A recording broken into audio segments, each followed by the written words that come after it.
Urban Podrekar, najprej čestitke za današnjo zmago in za naziv igralca tekme. Kako ste z ekipo zadovoljni z današnjo tekmo? Ja, najprej hvala za čestitke. Ekipa je super odigrala, rezultat 4-2. Uvodna tekma je naša, pa upam, da zdaj sam nadaljujemo. Vodili ste čez celotno tekmo, pa vendarle so Korejci dosegli 2 powerplay zadetka, imate tam še največ rezerve s soigralci. Moramo tudi mi kakšen powerplay zadetek dati, ampak ja, največ rezerve zihar na kilu, pa bomo to probali popraviti do naslednje tekme. Jutri vas čaka Estonija, kakšno tekmo pričakujete? Estonci, zihar bo dobra tekma, ker tle ni slabih nasprotnikov, tudi vsaka tekma šteje, ampak verjamem, da bomo zmagali. Srečno, hvala. Hvala. Pred tekmo ste napovedali težko tekmo proti Koreji, rekli ste, da so zelo drsalna ekipa. So to pokazali tudi na ledu? Ja, pričakovali smo težko tekmo, drsalno, zelo močno ekipo. Mislim, da so celo stopnjevali zadnje 2 tretjini.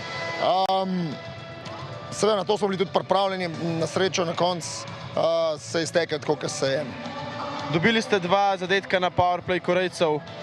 Imate tukaj z ekipo še veliko rezerve za naslednje tekme, mogoče manj izključitev, boljša igra v obrambi.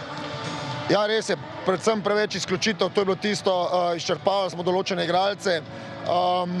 Zavedali smo se, da je powerplay tista ena glavna vrlina Korejcev.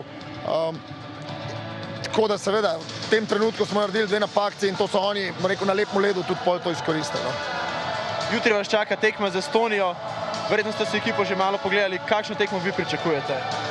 Verjetno podobno tekmo kot danes, velik tempo, igra gor dol, predvsem pa moramo biti mi disciplinirani, kar se tiče izključitev. To je tista stvar, ki nekako nam ubija ta ritem. V igri 5 na 5 danes smo bili ta pravi, dobra energija, seveda je pa te izključitve nam ubijajo ritem.